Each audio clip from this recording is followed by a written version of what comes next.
కేసీఆర్ 500 50-50 కావాలన్నాడు కనీసం. అంటే అక్కడ ఏం చేస్తుంది, ఇప్పుడు నీకు నీళ్లు ఇక్కడ మా దగ్గర సముద్రంలో పోతున్నాయండి, గోదావరి నీళ్లు, కృష్ణ నీళ్లు, కాబట్టి మేము ప్రాజెక్టులు కడుతున్నాం అని మనం అనగానే ఎలాగో పోతున్నాయి అంటున్నారు కదా, మేము కూడా కట్టుకుంటాం, మాకు కూడా హక్కు ఇచ్చేయండి అని అడుగుతారు. నష్టపోతాం కదా మనము. ఇప్పుడు వాళ్ళందరికీ ఎగువను ఉండేటటువంటి వాడికి వరదల ప్రాబ్లం లేదు, మనకి వరదల ప్రాబ్లం ఉంది. ప్రతి ఏడాది 3 పంటల్లో 1 పంట పోతుంది, 2 పంటలు పోయే సందర్భం కూడా ఉంది. కాబట్టి బాధితులు మనం, కాబట్టి హక్కు మనకు ఉంది అంటాం. కానీ వాళ్ళు అందుకు ఒప్పుకోరు. ఎవరి రాష్ట్ర ప్రయోజనాలు వాళ్ళది, ఏ రాష్ట్ర ప్రజల ప్రయోజనాలు వాళ్ళవి. తప్పు లేదు, అది నేను దాన్ని తప్పు పట్టను కూడా. బట్ మన ప్రయోజనానికి వచ్చినప్పుడు ఇట్లా ఎన్జిటి పర్మిషన్ లేదండి. ఇప్పుడు ఎన్జిటి ఇసుక తవ్వుకోవడానికి మిషన్లతో తవ్వకూడదు తెలుసా మీకు, ప్రొక్లైనర్లతో కానీ మిషన్లతో కానీ.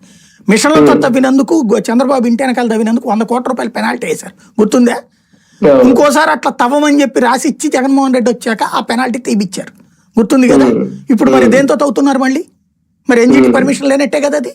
ఇప్పుడు ఇవాళ వీళ్ళకి వైసీపీ వాళ్ళకి అట్లాంటి కేసులు వేయడాలు, ఏడిపించుకు తినాలి రాదు, లీగల్ లిటిగేషన్స్ క్రియేట్ చేయడం రాదు. వీళ్ళకి అదే పని. మేము ప్రభుత్వంలో ఉన్నప్పుడు అంతా సిస్టమేటిక్గా నడవాలి, మేము ప్రభుత్వంలో లేనప్పుడు లిటిగేషన్స్ క్రియేట్ చేసి పని జరగనివ్వకుండా చూడాలి. అదో దిక్కుమాల చెప్పు. అదంతా ఒక ఎత్తు అయితే, ఇవాళ ఈ రాయలసీమ ఎత్తిపోతల పథకానికి బుద్ధి బుర్రా ఉన్నోడు ఎవడన్నా పర్మిషన్ లేదనే మాట మాట్లాడతాడా?